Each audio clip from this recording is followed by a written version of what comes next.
J'ai appelé nos panélistes qui sera animé par Virginie Sivresse, qui est directrice du fonds START, fonds d'investissement et à destination qui est financé par la région Wallonne et la Fédération Wallonie-Bruxelles, qui est destiné aux PME des industries culturelles et créatives. Et je vois déjà nos panélistes qui sont au taquet pour nous rejoindre.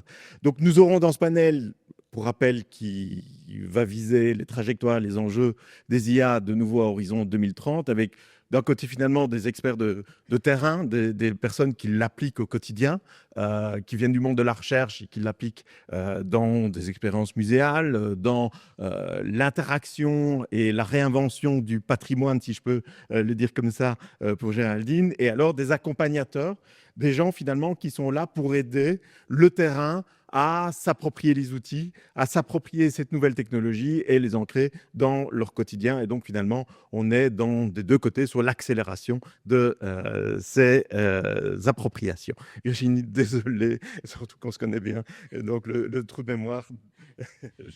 Pas d'inquiétude, d'autant plus que ma créativité, moi, elle est capillaire, donc on ne peut pas me reconnaître. Voilà.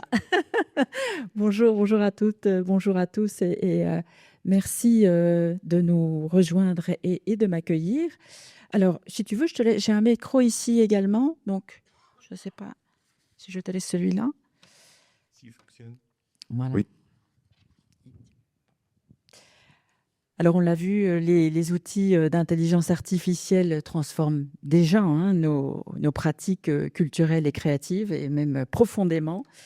Mais ce qui est important aussi, et c'est ce pourquoi nous allons nous réunir en ce premier panel, c'est pour un peu voir et mesurer cette trajectoire de développement qui est essentielle pour participer et anticiper ces prochaines étapes. Alors, le panel réunit des praticiennes et praticiens qui expérimentent quotidiennement avec ces technologies, et nous allons tenter de tracer ensemble des courbes d'évolution. Alors, quelle vitesse de progression observe-t-on réellement ? Quel seuil technique et usage émergent annoncent les ruptures à venir ? Et donc, à partir de leurs expériences concrètes et observations de terrain, nous allons décrypter aujourd'hui les signaux et puis envisager une vision 2030. Ça paraît 2030 loin, c'est dans 5 ans. Donc finalement, la trajectoire 2030 est courte. Donc entre opportunités créatives et défis éthiques, comment naviguer et influencer cette transformation ? Et j'appelle nos panélistes pour en discuter. Géraldine Buchen, Raoul Sommelier, Romain Bounen et Nicolas D'Alessandro.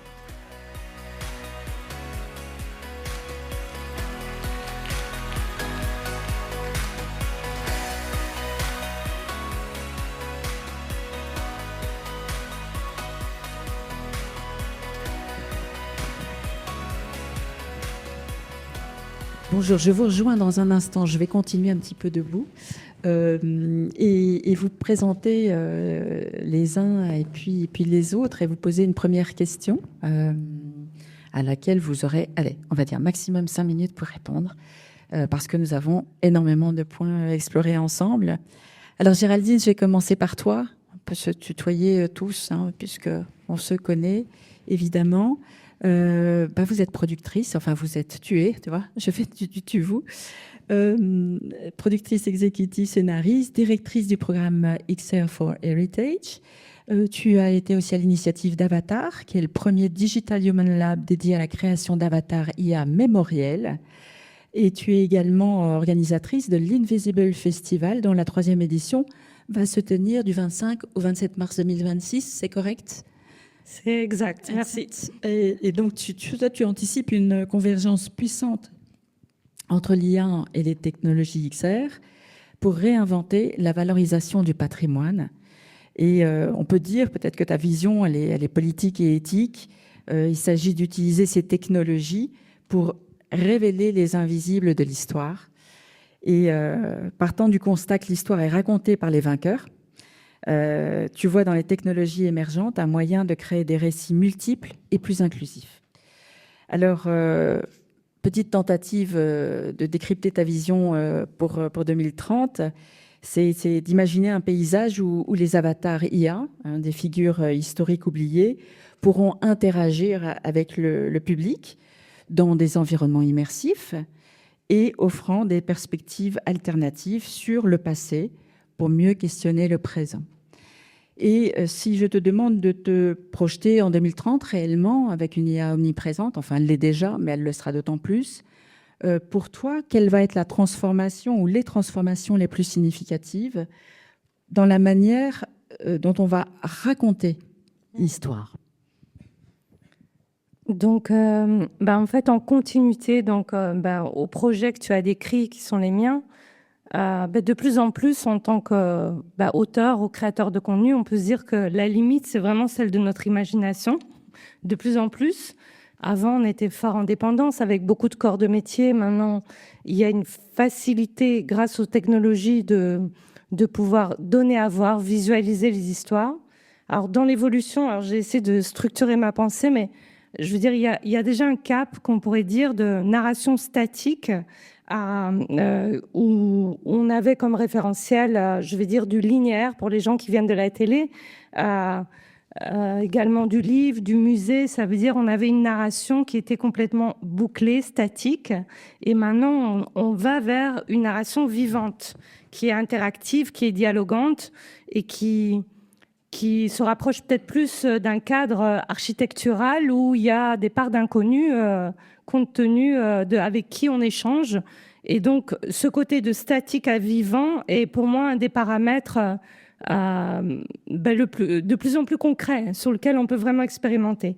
Le deuxième point, c'est lié à mon projet de catalogue d'avatar mémoriel, c'est de se dire, avant, on avait souvent un récit unique pour traiter de quelque chose. Là, on part du récit multiple, se dire que, en fonction de ses sensibilités, de ses identités, on peut traiter, on pourrait avoir de plus en plus accès à des personnalisations, que ce soit linguistique, mais ça peut être également dans l'évolution du récit, ça peut être dans le point de vue, dans qui parle. Donc vraiment pour moi, ça c'est vraiment les deux tendances qui émergent.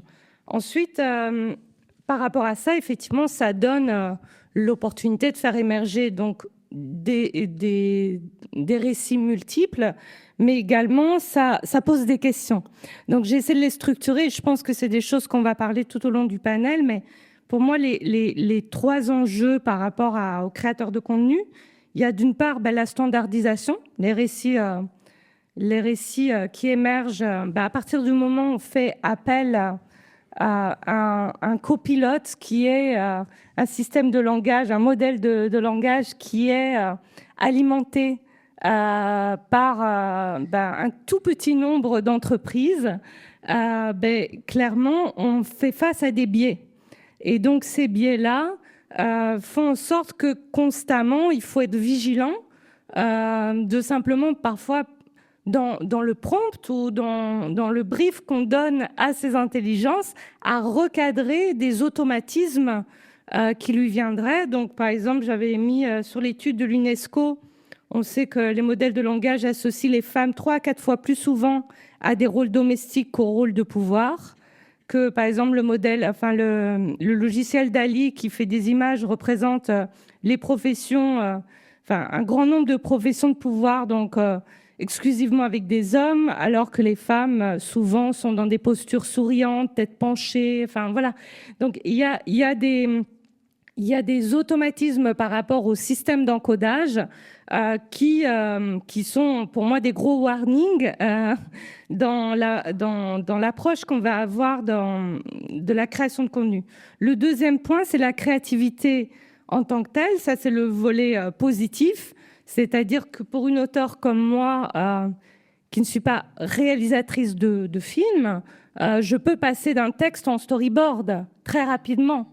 Alors qu'avant, je suis limitée par ma capacité à faire une esquisse au crayon. Voilà, la même chose pour des choix de point de vue, sur des tests également, sur les réactions avec les publics. Toutes ces questions de simulation avant tournage ou avant réalisation, ça ouvre le champ des possibles. C'est c'est une plaine de jeu incroyable pour des créatifs. Donc ça, c'est quelque chose de positif, mais toujours contrebalancé par le fait que ça se balance ça se teste sur des modèles de données qui nous appartiennent pas. Donc finalement, on est du qui et ça va servir à qui? Parce qu'effectivement, à force d'essayer d'être le plus proche de ce qu'on a en tête, finalement, on fait une transmission. Cette transmission, elle éduque un modèle qui aura peut-être plus besoin de nous. Donc voilà, c'est à double tranchant. Et puis après, le troisième volet, c'est justement ce volet qui nous dépasse complètement, nous les créateurs de contenu, qui est la dépendance aux infrastructures. Ça veut dire que les artistes, pour le moment, ne contrôlent pas les infrastructures, ni les données, ni les modèles qui conditionnent leur pratique. Donc il y a un gros enjeu de se dire comment on structure tout ça, pas seulement dans la régulation. On sait que le European Act et tout ça essaye vraiment de cadrer, mais on a plutôt besoin aussi d'investissement et d'alternatives, on va dire, au modèle, et d'alternatives ambitieuses, donc de l'investissement. Donc voilà, donc par rapport à ça, je sais que le rapport, l'Observatoire européen de l'audiovisuel, dit que 68% des outils IA utilisés en Europe dépendent de plateformes américaines et moins de 10% des projets IA culturels concernent des outils open source ou localement hébergés. Donc voilà, on devient complètement utilisateur dépendant et non co-auteur du système en fait qui façonne nos récits. Et ça, pour moi, c'est un gros enjeu. Donc voilà, donc. Merci, Géraldine. Effectivement, on abordera cette dernière question en particulier. Alors, je vais passer le micro à Raoul. Raoul Semeillet, tu es co-directeur de l'organisation Home, dont tu vas nous parler, et tu es responsable du lab, de ses activités de recherche-création, d'éducation, de recherche et développement. Tu es ingénieur en mécatronique, docteur en didactique des sciences, conférencier à la Cambre, collaborateur scientifique à l'ULB, etc., etc. Donc, tu explores les interactions transdisciplinaires entre art et science en connectant la création artistique, la recherche scientifique et la médiation des savoirs. Tu as une double expertise en didactique et en ingénierie, et donc tu orientes, semble-t-il, naturellement, où tu es orienté un intérêt vers les productions de l'IA, plus qu'au processus pardon, tu t'intéresses plus au processus de collaboration qu'à l'outil de production de l'IA lui-même. Donc, si on résume ta perspective, si tu en as une en 2030, parce que là, voilà, les recherches étaient moins claires en ce qui concerne ton profil d'une vision 2030 déjà arrêtée. Tu n'as pas l'air d'être porté sur les seuils techniques à venir, mais plutôt sur quels vont être les nouveaux questionnements que l'IA va permettre de générer. Et donc, la question, c'est vraiment, est-ce qu'entre artistes et scientifiques, ils vont pouvoir mutuellement se poser d'autres questions, d'autres rapports, se positionner différemment en 2030 ? Donc, ma question est, pour toi, la transformation la plus significative en 2030 va-t-elle être dans la manière dont nous créons ? Oui, c'est-à-dire, je ne suis pas spécialisé dans les nouveaux modèles qui vont arriver d'ici 5 ans, mais moi, mon espoir est plutôt porté sur les usages dont on a déjà parlé précédemment, c'est-à-dire saisir un peu cette opportunité pour nous faire réfléchir collectivement à la manière dont on peut utiliser ces outils et dans quel contexte.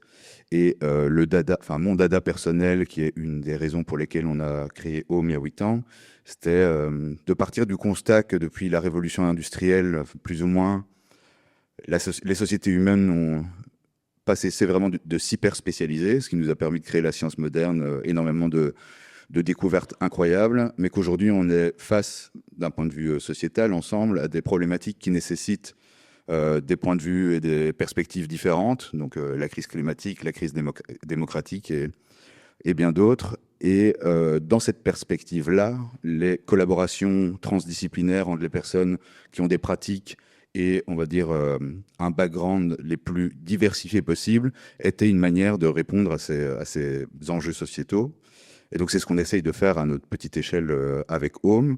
Et dans ce cadre-là, je trouve que les outils IA, pas comme toute innovation technologique, peut à la fois détruire et créer, on va dire, mais que là, les capacités des LLM à maîtriser le langage et à adapter des niveaux d'explication en fonction de l'interlocuteur ou de la cible, il est quand même assez impressionnant, parce que pour qu'une collaboration se passe bien, en particulier quand les disciplines sont très éclatées, très éloignées les unes des autres, donc un spécialiste de la physique quantique avec un peintre, on va dire, ils doivent en premier lieu faire attention à leurs, on va dire, compétences. Donc nous, dans les collaborations comme ça, on va toujours faire plus attention presque aux compétences humaines qu'à l'expertise technique, parce qu'il faut faire preuve de résilience, d'esprit critique, de curiosité, etc.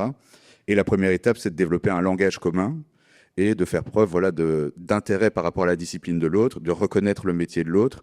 Et dans ce sens-là, les LLM comme outil de traduction, on pourrait peut-être dire, parce qu'on parle tous la même langue, mais pas le même langage dans ces collaborations-là, est très intéressante. Donc voilà, ce serait un élément à donner ici. Merci Raoul.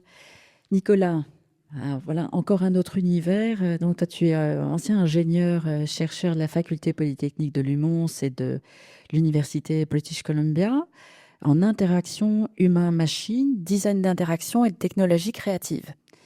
Et c'est pour cela que tu as créé en 2015 avec Joël Tillman la société Overtone, qui est une société, une agence spécialisée dans les expériences interactives et immersives. Et vous vous occupez là toi, ton rôle, il est l'administrateur, direction artistique, etc. Donc, tu cumules 25 ans d'expérience dans le machine learning et tu conçois des pipelines d'IA spécialisés. Tu es à la croisée de la recherche, l'innovation, de la création artistique, etc. Et Overtone se définit comme une agence créative qui a avalé une start-up tech. J'aime beaucoup ça. Effectivement, c'est ce que je t'avais dit il y a très longtemps. Et c'est tout à fait vrai. Oui, tu l'avais dit il y a très très longtemps, aux origines. Aux origines était Overtone. Donc, je l'ai dit, spécialité de conception d'expériences numériques, interactives. Donc, tout ce qui est intéressant pour vous, c'est tout ce qui va être lié au développement de l'interaction avec les publics dans les musées, les centres de sciences, les espaces publics, etc. Enfin, ce n'est pas limitatif. Et avec un but vraiment d'engagement des publics. Donc ta vision IA semble clairement de positionner l'IA comme un outil au service de l'expérience humaine.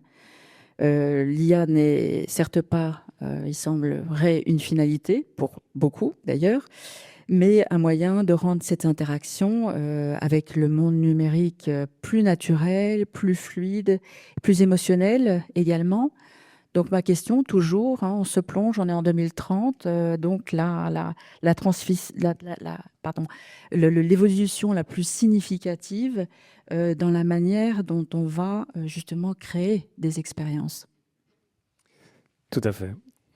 2030, c'est à la fois, ça peut paraître très loin, mais en fait, c'est demain. Quand je compare un peu, donc maintenant Overtone existe depuis 10 ans, quand je compare la manière dont on travaillait il y a 5 ans, si on fait un bond dans le passé avant de faire un bond dans le futur, et la manière dont on travaille aujourd'hui, effectivement, l'IA a considérablement transformé notre façon de travailler, sous bien des aspects. Et pourtant, j'ai quand même encore toujours l'impression de faire le même métier. Je vais vous expliquer un peu pourquoi. Parce qu'en fait, comme tu l'as bien dit, nous, on travaille sur l'expérience. Donc, ça veut dire que notre focus, c'est vraiment l'humain. Et l'humain, il est entouré de technologie, mais fondamentalement, l'humain change peu. L'humain a toujours ses aspirations, sa manière d'apprendre les choses, sa manière de vivre et sa manière d'avoir des émotions. Donc les technologies qui l'entourent sont toujours là au final, je pense, pour servir ce propos-là. Et moi, j'aime bien aussi un peu désamorcer cette espèce de sidération qu'on vit à l'égard des nouvelles technologies. Pourtant, j'adore les nouvelles technologies. Je vais reprendre l'expression de Sébastien tout à l'heure. Je suis aussi un technopositif. Mais je pense qu'il est important de se rendre compte que n'importe quelle disruption technologique, et aujourd'hui on parle de l'IA, il y a quelques années on parlait d'autres choses, on parlait de la XR, etc., en fait, sont des phénomènes où on a l'impression tout d'un coup que tout change, alors qu'en fait, comme l'a dit Olivier en introduction, ces technologies sont quand même déjà là depuis très longtemps, et puis tout d'un coup, elles passent dans l'espace public, elles créent la disruption, mais en fait, elles sont déjà là depuis longtemps. Et donc, il y a pas cette, il y a pour moi cette idée d'accompagner ces changements plutôt que d'avoir l'impression d'être surpris. Et toutes les technologies de l'intelligence artificielle, je pense, sont dans ces phases d'ascension, mais quelque part, en tant qu'humain, on a le temps et on a le luxe d'en faire ce qu'on veut. Je pense qu'il faut pas avoir cette peur. J'ai beaucoup de créatifs autour de moi qui ont cette peur qu'on soit dépassé, etc. Je pense qu'il faut se prendre le luxe et l'envie d'en faire ce qu'on souhaite. Et je pense que de notre côté, en tout cas, ça se manifeste de plusieurs façons différentes. Je vais pas être trop long, mais peut-être 3 petits points. La première, c'est dans le travail créatif, dans le travail d'une agence. Je disais tout à l'heure, on a considérablement modifié notre manière de travailler et en même temps, on fait toujours le même métier. C'est-à-dire que, effectivement, on utilise les modèles de langue, on utilise la génération d'images, mais toujours dans cet objectif, en fait, de créer une relation avec un autre être humain, que ce soit l'utilisateur final ou le client, parce que le client est souvent l'intermédiaire entre vous et l'utilisateur final dans un travail d'agence créative. Et donc, ce qui a changé, ce qui a considérablement changé, ce qui, je pense, va être maturé, va arriver à maturation en 2030, c'est cette relation. Dans le monde du design, on parle beaucoup de fidélité, c'est-à-dire on essaie de faire monter progressivement un concept en fidélité, d'un petit croquis, comme tu l'as évoqué, sur un coin de feuille, jusqu'à un moment donné des beaux rendus 3D, etc., pour que la personne qui est en face de vous puisse tout d'un coup avoir ce clic. Je pense que ce mécanisme de fidélité, aujourd'hui, il est en train de se réduire. Ce temps-là est en train de se réduire. On peut, dans des premières itérations, effectivement, de travail avec les gens, très rapidement, avoir, et de la part d'un nombre de créatifs, en tout cas d'un panel de créatifs beaucoup plus large, avoir des rendus qui sont très convaincants, qui sont effectivement très réalistes. Ce qui ne remplace pas le besoin, à un moment donné, de faire réappel à des disciplines de pointe, de 3D, de construction d'univers, etc. Mais en tout cas, on vient accélérer ce mécanisme de fidélité de ce qu'on produit pour les clients, de ce qu'on produit pour les utilisateurs, pour aller d'un premier résultat qui est déjà très convaincant, ensuite au travail vraiment créatif de création du jeu vidéo, de création de l'univers, etc. Donc c'est vraiment plutôt une accélération de la fidélité. Le deuxième point, effectivement, c'est un point qui touche à l'expérience elle-même. Donc quand on crée une expérience immersive, une expérience interactive, ce qui est très important, moi je dis toujours, c'est de voir comment on peut réduire la distance entre les utilisateurs, qui sont les visiteurs d'un musée par exemple, et le propos qu'on essaye vraiment de faire passer. Et c'est tout ce travail-là qu'on mène avec les donneurs d'ordre, les musées, les centres de sciences, etc. C'est comment est-ce qu'on va réduire cette distance pour donner accès à cette information, à cette expérience de la manière la plus fluide possible. Et dans ce champ-là, effectivement, l'utilisation du langage naturel est une révolution. Ça fait, voilà, comme tu le disais tout à l'heure, la petite barbe blanche démontre du fait que je suis dans ce milieu-là depuis quand même quelques années. Et on a tous envisagé ça depuis longtemps. Avant que ça fonctionne, ce serait bien quand même qu'un jour on puisse vraiment juste poser sa question à l'ordinateur. On en a tous rêvé pendant 20 ans, et puis tout d'un coup, on voit que ça s'accélère et que c'est possible. Et donc ce langage naturel, notre cerveau qui est considérablement taillé pour le langage naturel, tout d'un coup on dit « Ok, maintenant c'est possible ». On peut créer des expériences dans lesquelles on pose des questions. On peut créer des expériences dans lesquelles on parle avec le média, avec le document, avec les archives, etc. Et ça, c'est toute une série vraiment de créations, nous, qui depuis 2-3 ans, commence à arriver dans les échanges avec les musées. On reparlera d'exemples plus concrets après, mais vraiment cette idée d'approcher la question du dialogue comme une question de médiation et de se dire on va réfléchir à un projet où il ne s'agit plus de pousser sur des boutons, qui est une autre forme d'interaction, mais qui est une forme d'interaction que on est très familier aussi, depuis les ascenseurs, etc. Enfin, voilà, pousser sur des boutons, on sait faire, mais parler avec un agent, c'est quelque chose qu'on sait très bien faire aussi. Et donc d'aller vers ces modes de médiation-là. Et pour rejoindre ce que disait Géraldine tout à l'heure, je pense que le troisième point qui est très important pour nous, et qui sera probablement un élément, en tout cas moi, j'espère que ce sera un élément en 2030 par rapport aux intelligences artificielles, il y a des gens qui nous disent, et c'est vrai que malheureusement le monde va plutôt vers du monopole, etc., mais j'ai espoir dans le fait que le paysage de l'IA va plutôt se diversifier, plutôt que de se reconcentrer autour de quelques acteurs américains, et qu'aujourd'hui il y a pas mal d'initiatives. On va avoir en fait les gros acteurs américains qui sont un peu l'arbre qui cache la forêt, et il va exister tout un tas d'autres alternatives, que ce soit open source, que ce soit dans des champs peut-être plus éthiques ou plus écologiques. Voilà, il faut qu'on développe en fait cette recherche des IA alternatives, parce que nous, on le sent très très fort déjà en 2025, que c'est une demande en fait, surtout du secteur culturel. Il y a une peur, non pas de l'IA comme outil, Terminator, etc., mais de l'IA comme monopole économique de 2-3 sociétés. Oui. Et donc de pouvoir en fait proposer, nous c'est ce qu'on fait de plus en plus, des IA qui sont hébergées localement dans le musée, qui sont plus sobres au niveau numérique, etc. Donc toute cette offre alternative, je pense, j'espère en tout cas en 2030, qu'elle fera partie du paysage. Super, on va en parler un petit peu plus en détail un petit peu plus tard. Effectivement, on voit pas mal de relations avec le contenu et les préoccupations de Géraldine. Romain, notre dernier panéliste, tu es fondateur d'EmpoWork Culture, un laboratoire d'innovation dédié à la réinvention de l'emploi dans le secteur culturel, dans lequel tu as précédemment exercé. Aujourd'hui, tu formes, tu accompagnes des organisateurs et organisatrices des institutions culturelles à se saisir vraiment de l'intelligence artificielle au service de leur mission. Et donc, tu es diplômé aussi en management, psychologie, en production musicale. Donc, tu incarnes une approche qui est vraiment interdisciplinaire et afin d'imaginer de nouvelles façons de concevoir le travail à l'ère de l'IA. Tu prônes la mutualisation des talents, l'adaptation responsable de ces nouvelles technologies pour donner un nouvel élan au secteur culturel et à ses professionnels, tout en gardant l'humain au cœur des considérations. Je cite. Donc, tu as été ingénieur du son, gestionnaire d'événements pendant plus de 12 ans, ce qui te donne vraiment une compréhension très, très importante des réalités du travail, du terrain dans le secteur musical en particulier. Bon, on peut l'étendre à d'autres secteurs de la culture. Et tu as complété cette expérience avec un master en management à Solvay. Donc, tu maîtrises à la fois les défis des créateurs et puis les impératifs de gestion des administrateurs dans les organisations culturelles. Donc, ton travail à toi, on l'a compris, il est centré sur l'impact de l'IA sur les métiers, mais sur les compétences, la structuration du travail, etc. Donc, il semble bien que ta préoccupation pour 2030, ce soit de savoir... je ne sais plus parler. Peut-être que l'IA va m'aider à pouvoir retrouver un langage cohérent. Donc, en 2030, ta préoccupation sera certainement de savoir si ce secteur culturel va avoir réussi sa transition. Alors, qu'est-ce que ça veut dire? C'est une transition pour les travailleurs, pour les modèles d'organisation, et de se dire comment éviter qu'il y ait une polarisation accrue du marché du travail culturel également. Donc, dis-nous, 2030, comment travaillerons-nous? Excellente question. Alors, en gros, ce qu'on observe aujourd'hui, c'est que c'est une véritable accélération du développement de l'IA. On a de plus en plus, en fait, à la base, on l'a vu tout à l'heure, on avait des chatbots et donc la possibilité de parler et donc, de poser une question et qu'on se débrouillait ensuite avec la réponse.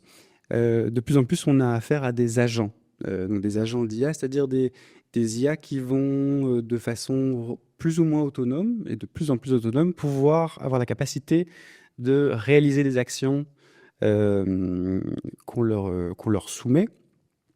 Alors pour 2030, clairement, c'est pas l'idée de pouvoir être capable de prédire ça, parce qu'il y a énormément de choses qu'on ne sait pas. Par contre, ce qu'on sait, c'est que ça va continuer de s'accélérer dans ce sens-là, dans la mesure où il y a quelque chose qui s'appelle les lois de mise à l'échelle. On sait que plus on met des data de qualité pour entraîner les modèles, plus on met de la puissance de calcul, et on l'a vu clairement, la trajectoire de croissance des data centers est absolument folle. Donc plus on met des data, plus on met de la puissance de calcul, meilleures sont la puissance des modèles, et donc on peut s'attendre à quelque chose de plus en plus puissant. Moi, ce qui m'intéresse avec EmpoWork, c'est de pouvoir accompagner le secteur culturel à se saisir de ces IA et d'apprendre à les piloter, que ce soit des humains qui pilotent ces nouvelles technologies, parce que je trouve qu'on est de plus en plus aujourd'hui dans une espèce de narratif qui a tendance à faire une forme de négation de l'humain, où on cherche à tout automatiser. On trouve que c'est génial de tout automatiser. Alors, je pense qu'il y a une série de choses pour lesquelles c'est très intéressant d'automatiser. Il y a toute une série de tâches qui sont aliénantes qu'on fait au quotidien, qui sont intéressantes à aliéner, aliénons ces tâches, donc. Essayons de nous en débarrasser d'une certaine manière, en sachant que le fait de déléguer un pouvoir de décision à la machine n'est jamais neutre, surtout en ce qui concerne l'IA, parce qu'on a abordé la question des biais. Alors, ce que je veux dire ici, c'est qu'il y a toute une partie des tâches qui sont intéressantes à automatiser, mais il y a surtout, je pense, le vrai potentiel de ces technologies pour le secteur culturel et au-delà, c'est de savoir comment on les utilise pour que notre temps soit passé davantage sur des tâches qui sont beaucoup plus créatives et beaucoup plus stratégiques. Comment est-ce qu'on emploie les IA pour, par exemple, pour nous poser davantage de questions, d'utiliser les IA comme une machine à questions plutôt qu'une machine à réponse. Ça, c'est quelque chose dans lequel je vois beaucoup de potentiel pour pouvoir nous aider à concevoir des projets culturels qui sont mieux pensés, et qui peuvent continuer de contribuer à créer du lien, parce qu'on a vraiment besoin collectivement de continuer à créer du lien.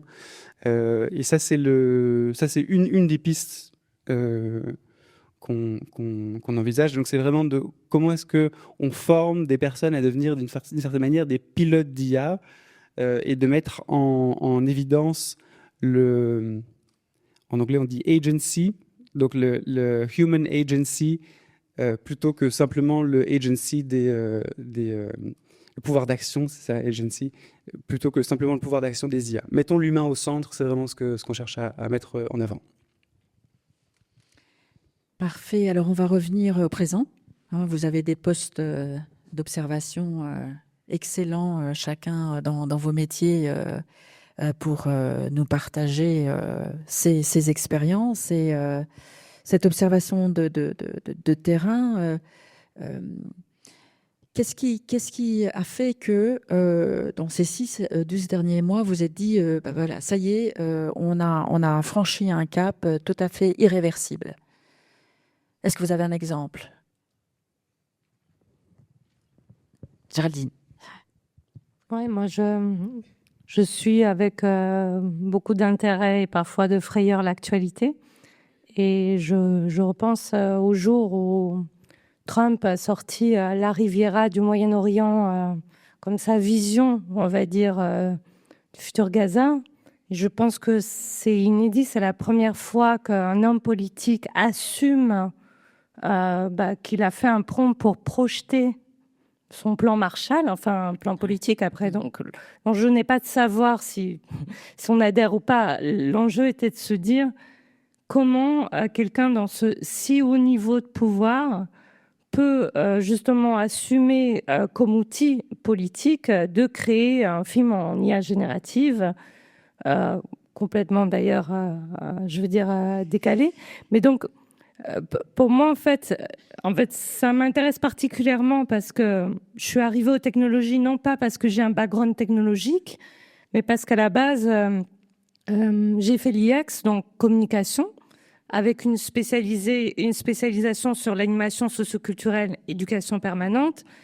Et dans cette spécialisation, je me suis focalisée sur les mass médias. Donc, comment on peut utiliser les mass médias comme outil de transformation des mentalités et des comportements. Donc, initialement, je suis arrivée à l'audiovisuel avec cette ambition de faire de la fiction, de faire du jeu télé pour passer des messages. Alors, ça peut être fait pour le bien commun, comme ça peut être fait comme dans des pays fascistes ou des pays qui ont une vision, ils utilisent depuis toujours les médias pour transmettre une vision. Ici, en fait, la bascule qui est aussi flippante que urgente à réaliser, c'est qu'on rentre dans le champ du deepfake. Ça veut dire que Avant, quand on faisait une fiction ou une photo, les gens savaient que il y a une collaboration avec un artiste ou c'est une œuvre. Ici, quand on rentre dans le champ politique, mais qu'il y a écriture narrative avec la force de frappe de l'IA, c'est le fil est ténu pour savoir où est le réel. Et je pense que nous, on a cette capacité de décryptage, mais qu'une grande partie des gens l'auront de moins en moins.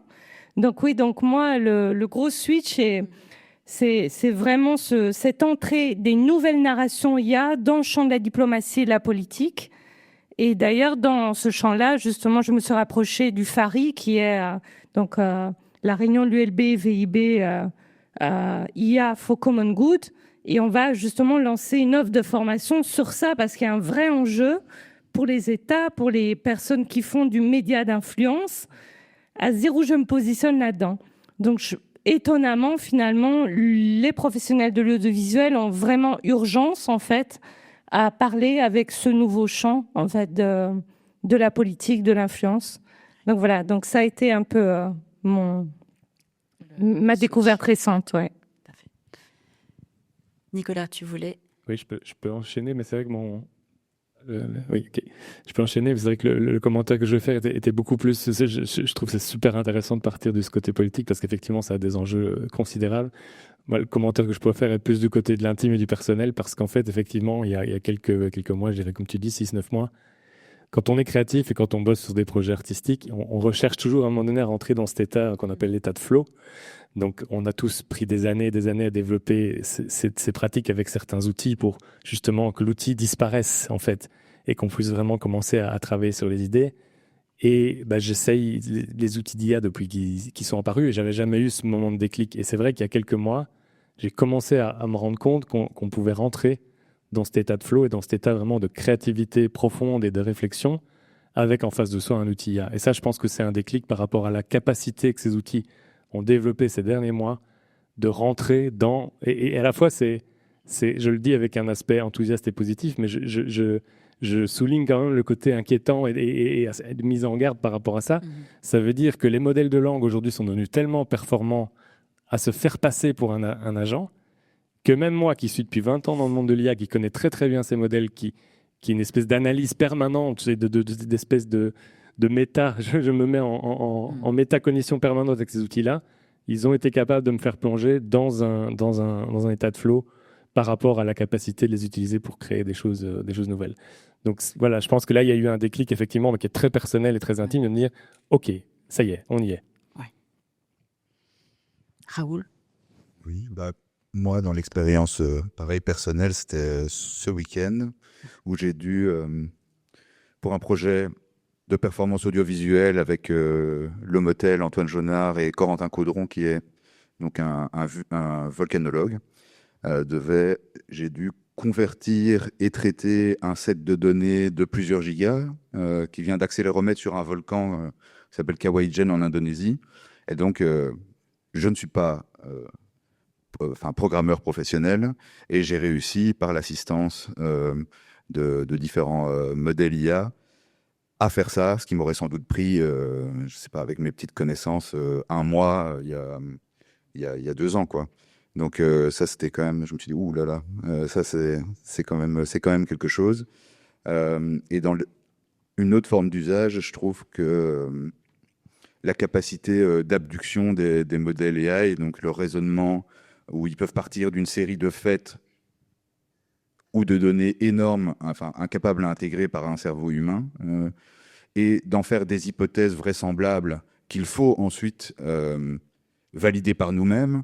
Ça, je crois que c'est quelque chose qui va changer drastiquement le monde de la création, quel qu'il soit, que ce soit en sciences ou du côté artistique, mais c'est vraiment sa capacité à formuler des hypothèses qui viennent de nous-mêmes, hein. Donc ça dépend un peu comment on frame les données qu'on introduit en entrée. Donc moi, il y a certaines tâches, on va dire, très exploratoires, où j'assume complètement le fait que je donne rien du tout et je me base sur des données que je ne connais pas, et on verra où ça mène, mais toujours avec une forme d'humilité, et pourvu que ça me fasse me rendre compte personnellement, on en parlait un peu plus tôt, qu'en fait j'y connais vraiment rien, et donc passer d'un état de surconfiance dans mes expertises à un état peut-être d'humilité épistémique.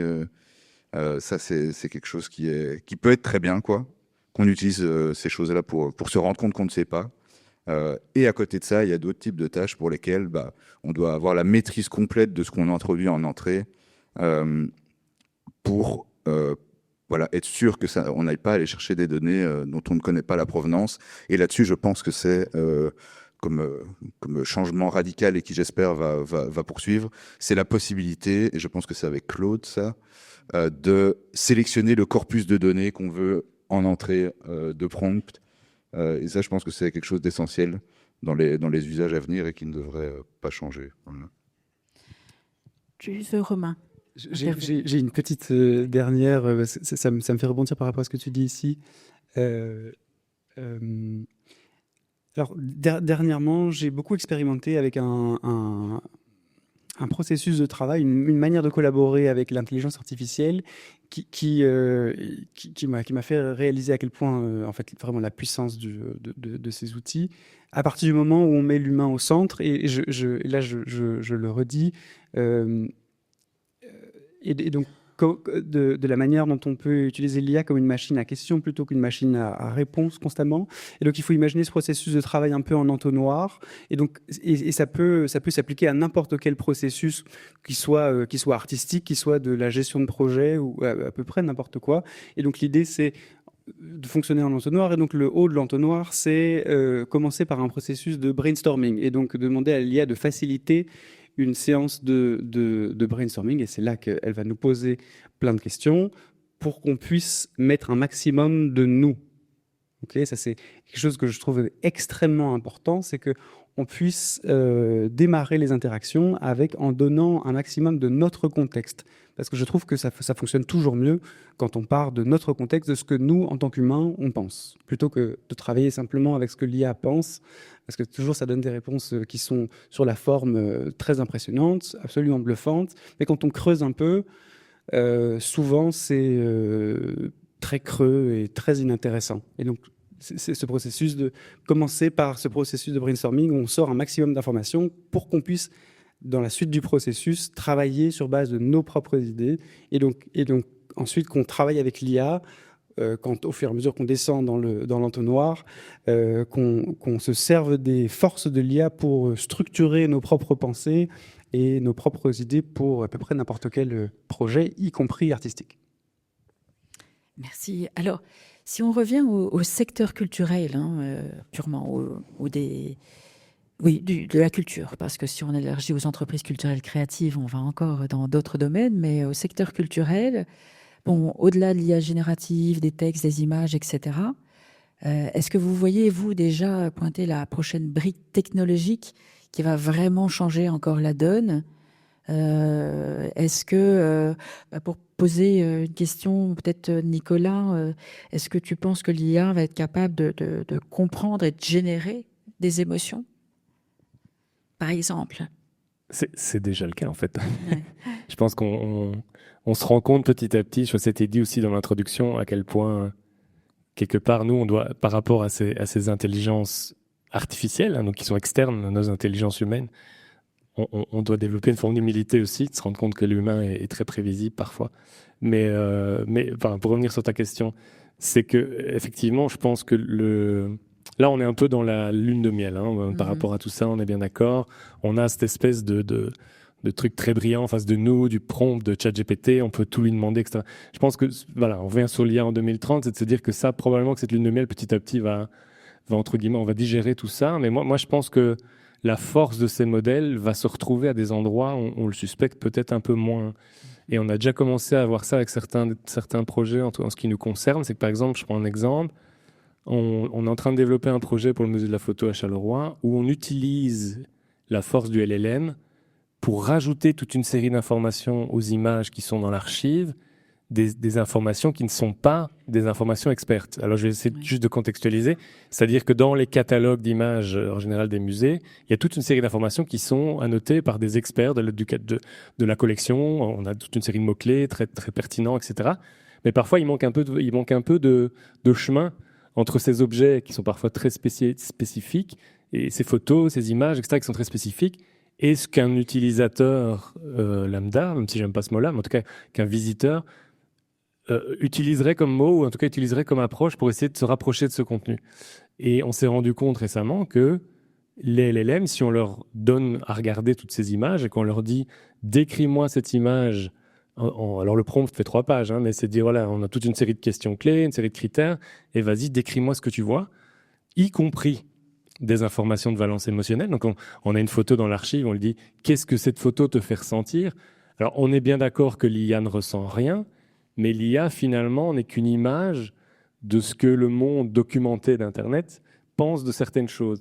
Et donc, on retourne un peu à l'insu de son plein gré, comme on pourrait dire, les biais de l'IA pour essayer justement de créer un chemin lexical entre ce contenu et ce que quelqu'un pourrait utiliser comme mot-clé pour essayer de s'en rapprocher. Et donc, on ajoute en fait du contexte à la collection, et c'est ça après qui sert d'éléments de prompt, de navigation, etc.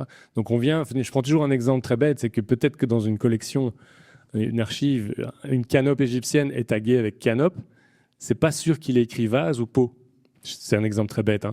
Mais quand vous demandez à une IA de décrire cet objet, il va dire c'est un pot ou un vase. Il va rajouter ce vocabulaire qui tisse un peu plus de lien entre l'utilisateur qui va visiter le musée et ces messages, ces informations qui sont expertes. Ce qui ne veut pas dire qu'on dumb down, entre guillemets, le contenu, pas du tout, mais on crée un chemin. Après, la personne peut découvrir que ça s'appelle une canope, que ça fait partie de l'Égypte antique, etc. On peut tirer ce fil pour l'emmener dans les informations qui sont les informations culturelles intéressantes, de lui apprendre quelque chose. Mais ça vient un peu tapisser le chemin, comme on dit tout à l'heure, de réduire la distance. Et des exemples comme ça, voilà, on pourrait en citer plein. Il y en a plein dans le monde aujourd'hui. Il y a plein de gens qui essaient d'utiliser les modèles langue et les modèles de génération d'images pour...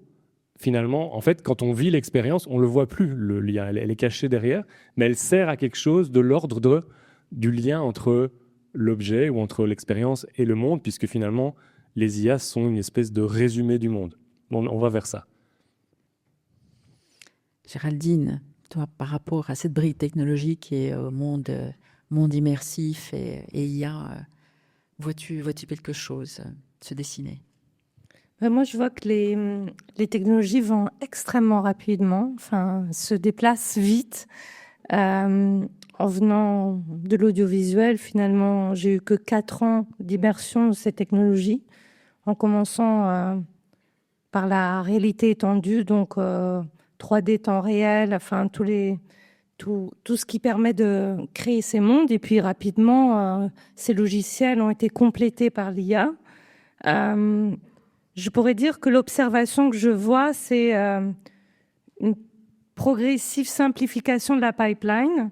C'est vrai que, par exemple, il y a 4 ans, c'était assez amusant, mais quand je cherchais des personnes avec qui concrétiser des projets, souvent les gens, quand je dis tu fais quel métier, comme dans d'autres industries, généralement les métiers sont clarifiés, puis tu sais bien à quel stade de la production tu as un tech qui.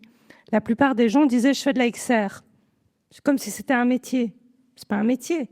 Tu évolues dans la XR, mais quel métier tu fais réellement? Et donc, parce que, en fait, l'industrie se tâtait encore, donc souvent, en fait, c'était finalement pas encore bien découpé, et les gens étaient assez généralistes, parce que les logiciels leur imposaient aussi de comprendre, en fait, un peu tout, mais donc, on se retrouvait à ne pas pouvoir compléter des équipes d'experts à chaque phase et qu'ils aient le bon langage pour se combiner l'un à l'autre. Donc, par exemple, dans l'industrie de la 3D temps réel, il y a Epic Games, Unreal et Unity qui sont 2 grandes références. Et dedans, effectivement, après, tu as des professionnels qui évoluent dans l'un ou dans l'autre. Enfin, c'est de logiciels.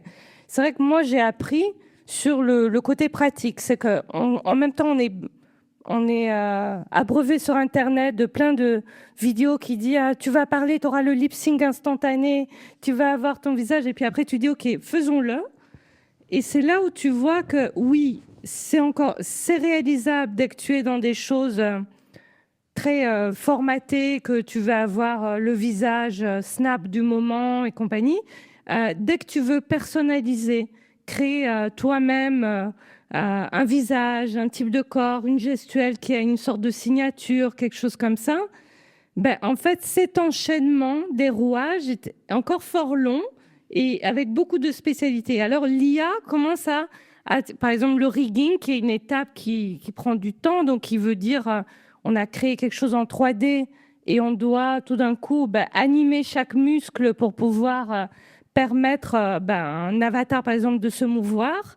Tout d'un coup, maintenant, l'IA permet de skipper, donc de petit à petit se dire ah tiens, ça peut aller un peu plus rapidement, on peut peut-être déjà automatiser des choses. Comment? C'est vraiment le début où on peut commencer à se dire on va dans une démarche plus industrielle qui permet qu'on se concentre plus sur justement comment on veut qu'il parle, qu'il se déplace, et moins sur comment on le fait. Parce qu'ici, la techno devenait quand même un frein à avoir juste une signature artistique. Donc je pense que ça, c'est un point important. Et puis l'autre point qui est annoncé par beaucoup de gens depuis beaucoup de temps, c'est la rencontre donc, entre ce monde du 3D temps réel, l'IA et la blockchain. Alors, la blockchain, si je simplifie, je ne suis pas une experte, mais c'est le principe de pouvoir associer une sorte d'empreinte, d'authentification aux données et aux objets 3D, tout ça, qui va permettre justement une traçabilité, mais également la gestion de crédit, parce que dans ce type de production, le générique, il est très complexe pour savoir si on a redistribution des droits quand un avatar fait une performance. Qu'est-ce qu'on redistribue au gars qui a fait le costume, le skin? Qu'est-ce qu'on distribue à celui qui a fait le visage? Il faut déjà juste avoir une traçabilité de qui vient d'où. Donc là, pour moi, effectivement, la grosse évolution, c'est que toutes les briques existent individuellement, mais leur combinaison et l'interopérabilité de ces logiciels pour avoir des workflows simples, pour que les gens qui veulent juste raconter une histoire puissent les activer sans devoir faire un doctorat en ingénieur, se concentrer sur le narratif. Là, il y a vraiment un cap et je pense que vers 2030, on va tendre vers ça. Alors, abordons maintenant la question de la créativité face à la standardisation, évidemment. Géraldine, tu utilises l'IA pour créer des avatars uniques et révéler les invisibles. Pourtant, beaucoup craignent que l'intelligence artificielle, entraînée sur des corpus de données existantes, vous l'avez tous dit et souligné, ne mène à une standardisation des esthétiques et des récits.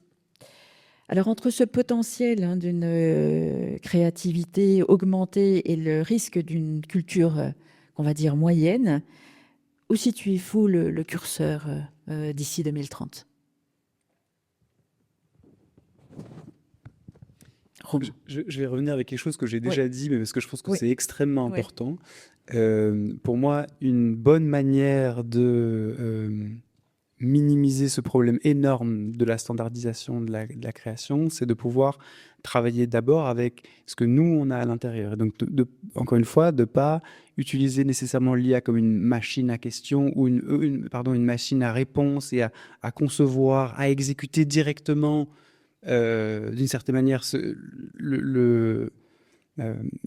sa première tendance ou sa première je vais certainement pas parler d'instinct, hein, mais la première chose qui lui vient dans le système, j'ai envie de dire.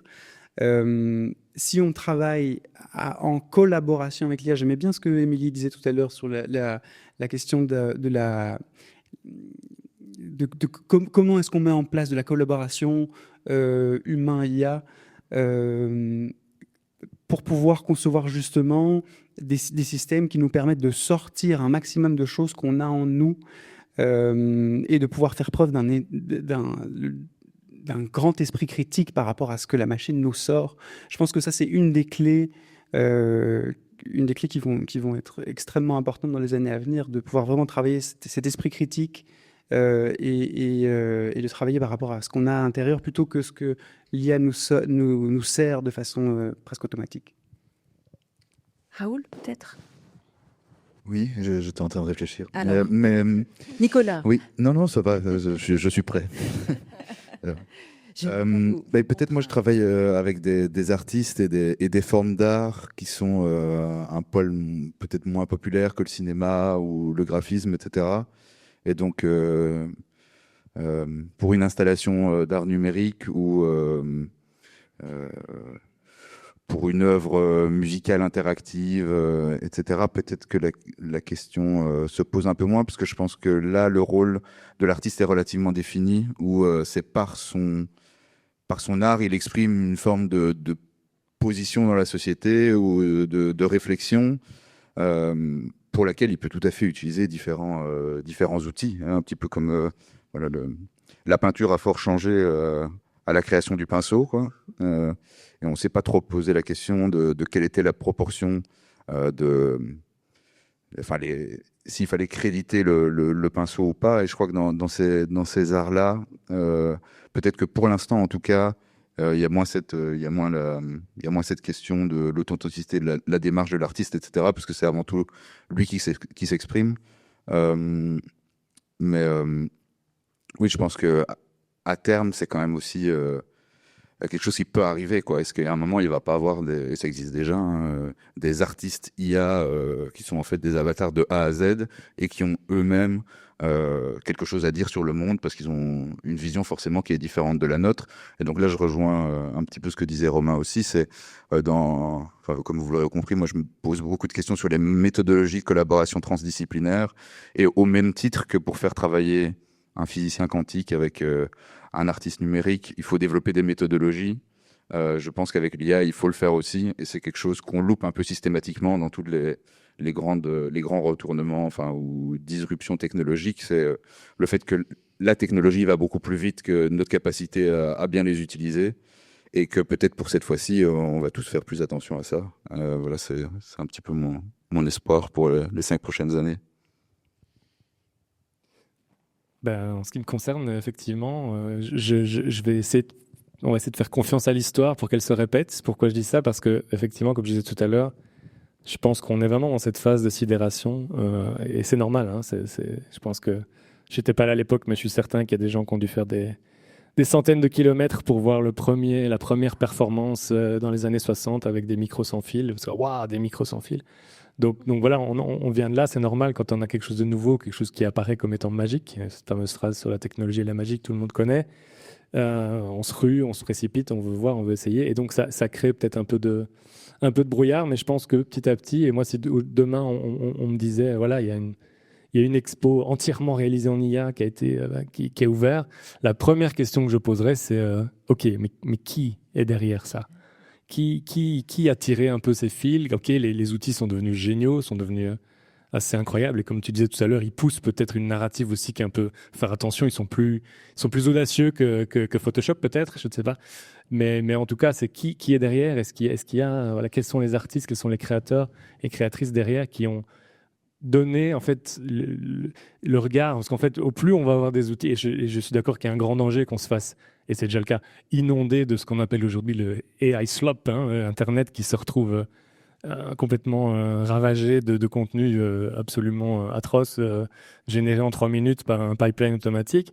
Donc j'espère en tout cas qu'on va réavoir cette espèce d'envie de l'humain et du regard, et de se dire je veux vraiment avoir cette personne de l'autre côté du média qui me dit quelque chose, même si c'est passé par 36 IA pour arriver jusqu'à moi. Je pense que ça reste au final cette sensibilité et cet écho de l'humanité de dire ça m'intéresse pas de savoir ce qu'une IA pense, parce que comme on disait tout à l'heure, c'est un outil, c'est une forme de pensée moyenne synthétisée sur l'ensemble du monde. Moi, ce que je veux, et c'est ce qui a toujours été crucial, je pense, dans la création, c'est d'aller chercher le point de vue d'une personne et de pouvoir voir si ce point de vue résonne avec moi, et au travers de ça, toucher à quelque chose de plus universel. Donc ça, je pense que j'espère en tout cas que dans les années qui viennent, dans 5 ans, en 2030, on aura peut-être passé ce cap de sidération pour aller rechercher, avec ces outils incroyables, le dialogue finalement entre humains. Ça, je pense que c'est, en tout cas pour moi, c'est capital.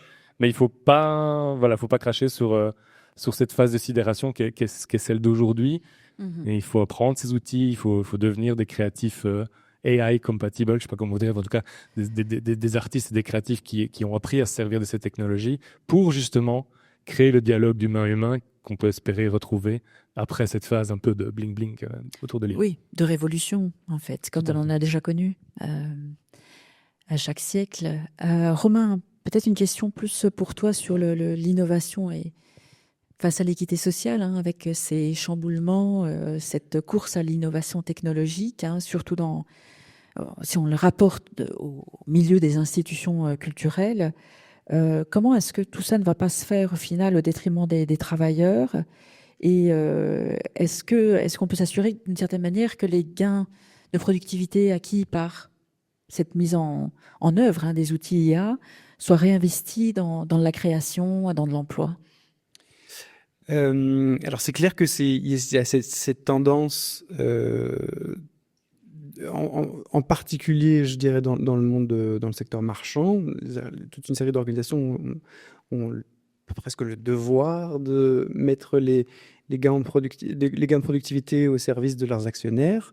Je pense que ce qui fait partie de la singularité du secteur culturel, c'est de pouvoir avoir une capacité à se penser particulièrement fort. Et je pense que il est temps de réfléchir, de se saisir de ces outils, de savoir ce qu'on va en faire, au service de quoi on va les mettre. Et je pense que dans le secteur culturel, c'est important de les mettre au service de l'humain. Non seulement le citoyen, la citoyenne qui va faire l'expérience de l'art dans un musée, dans une salle de concert, dans un théâtre, mais aussi celles et ceux qui font la culture professionnelle dans les organisations, de savoir comment est-ce que nous, on s'en saisit pour essayer de se créer des emplois qui sont plus épanouissants. Il n'y a personne qui va y réfléchir, personne d'autre que nous qui va y réfléchir à notre place. Et donc je pense qu'il y a un train dans lequel il faut monter, il faut trouver son chemin. Alors c'est sûr que nos métiers vont évoluer par la force des choses. Il y a des emplois qui, par la force des choses, vont probablement disparaître. Mais je pense que c'est à nous de trouver notre chemin là-dedans et de s'en saisir, et donc d'expérimenter, de se former, de tester des choses. Alors, on va aborder un sujet que vous avez égrené un petit peu chacun, c'est le sujet de la vérité. Il faut déjà qu'on trouve une définition de ce qu'est la vérité, mais enfin, bon, tel que nous le concevons. Donc, on voit avec des exemples comme l'Invisible Festival, hein, où on peut se réincarner, hein, dans le passé d'une certaine manière. Comment est-ce que tu gères, toi, éthiquement, Géraldine, le fait de faire parler de ces figures historiques via un modèle de langage avec un risque forcément inhérent de projection, de deepfake historique?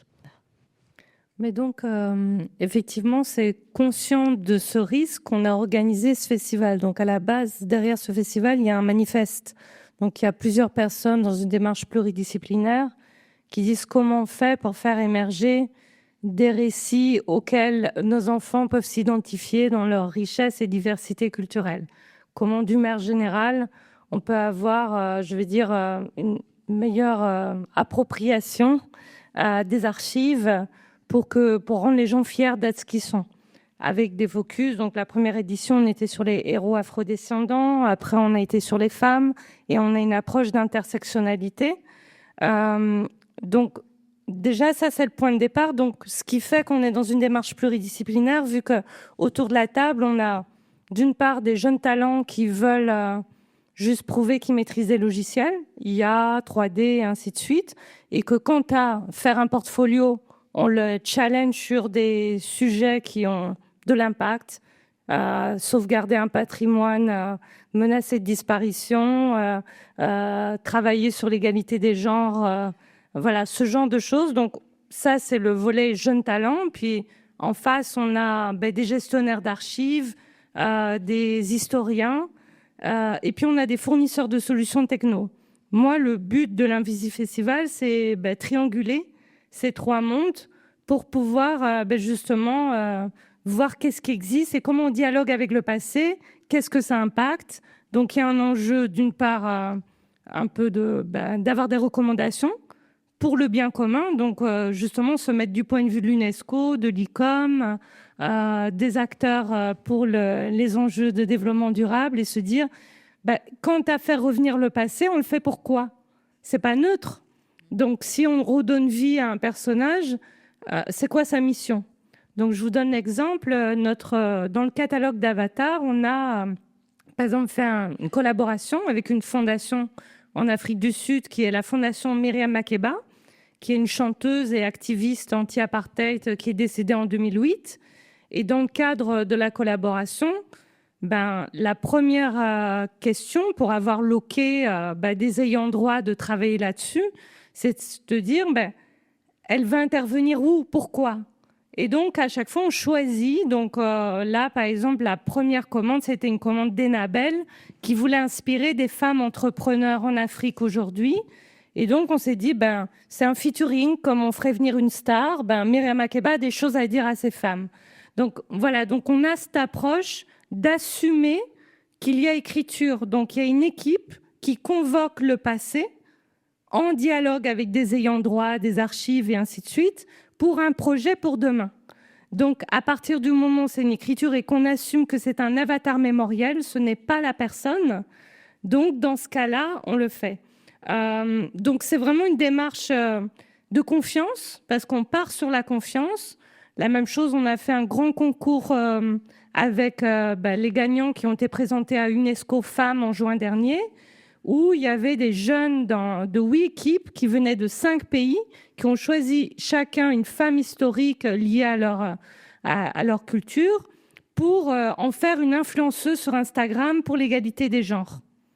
Donc nous, on fait un travail d'éditeur après, de simplement s'assurer la véracité historique de ce que l'Instagrammeuse va dire et de trouver un fil qui puisse être fédérateur. Je donne l'exemple, au Maroc, on avait une femme qui est berbère, maintenant je ne reviens plus sur son nom, Lakaina, et dans la façon dont elle parlait, on était vigilants parce que Lakaina, elle est marocaine, mais elle est revendiquée également par l'Algérie et la Tunisie. Donc on a cherché à ce que quand elle s'exprime, elle puisse être plutôt l'incarnation de la culture berbère et non pas d'un pays. C'est un exemple, mais donc c'est de nouveau de l'édition et ça montre bien effectivement qu'on doit en fait être vigilant et toujours assumer c'est une construction. Le passé, ça veut dire, et c'est là où on se distingue du deepfake. Okay, merci Géraldine. Vous avez tous aussi abordé la question de la gouvernance et de la problématique actuelle où les agents de transformation, pour le moment, sont quelques sociétés assez puissantes, des géants de la tech. Alors, à partir de vos projets, de toujours votre position, qu'est-ce que vous conseilleriez, je veux dire, à vos publics, à vos environnements, pour ne pas subir cette tech, mais en être un acteur, la détourner, la façonner, pour que ça serve vraiment les objectifs spécifiques des acteurs de la culture? Je vois. Tout à fait. Ce que je dirais, c'est que oui, les alternatives existent. Elles font beaucoup moins de bruit que OpenAI, Anthropic et tous les autres, mais les alternatives existent parce qu'il faut aussi se rendre compte qu'il y a certains business models de ces entreprises américaines qui sont basés sur le secret, mais il y en a d'autres qui utilisent des mécanismes qui impliquent l'open source. C'est pas propre à l'IA, ça existe depuis que les logiciels libres existent. Il existe des business models qui préfèrent diffuser le logiciel ou les modèles et de construire une économie autour de ça. Donc l'IA n'est pas absente de ces modèles-là. Donc il existe en fait aujourd'hui des possibilités concrètes de mettre en place des modèles IA pour des musées, pour des acteurs culturels, pour des institutions, en garantissant quelque part que l'ensemble du projet, en tout cas du logiciel, reste entre les murs de l'institution. Donc on n'a pas spécialement besoin de recourir à repartir dans le cloud et diffuser toutes les données auprès des 3-4 grands géants américains. Alors, effectivement, il y a 2 enjeux. Les gros modèles comme ChatGPT, en tout cas GPT-5, etc., sont bien sûr plus performants en général que ces modèles-là. comme faire d'argent investi, beaucoup de data centers, hein, on en a parlé tout à l'heure, il y a énormément de data centers qui sont construits, et c'est impossible pour un musée de taille moyenne de s'équiper d'un data center à la Google. Donc on doit travailler en fait avec des modèles alternatifs plus petits. Mais je pense qu'il y a aussi beaucoup d'engouement autour de OpenAI et ces gros modèles parce qu'ils sont très populaires, parce qu'ils sont très accessibles, etc. Parfois, avec un modèle plus petit, en adaptant les choses, on arrive quand même à des résultats très, très intéressants. Surtout si, je ne sais plus qui évoquait cette question-là tout à l'heure, si on est intéressé en fait par un corpus de données, je pense que c'est toi, par un corpus de données très spécifique. C'est-à-dire, on ne va pas avoir besoin d'un modèle où le visiteur du musée peut demander à Napoléon, c'est quoi les résultats du foot ? Si à un moment donné, on se cantonne à des documents d'archives, on reste sur un corpus limité, on peut arriver à des résultats conversationnels ou même des résultats en termes de génération d'images qui sont très très bons si on sent, voilà, enfin, en fait, on fait un système limité mais performant. Et je pense que dans ce champ-là et dans l'éducation qu'on peut faire avec les institutions, avec les musées, avec d'autres opérateurs qui ont besoin de ces outils, de leur dire, je sais que vous avez vu les trucs incroyables que fait ChatGPT, mais essayons de mettre mettre le doigt sur votre besoin.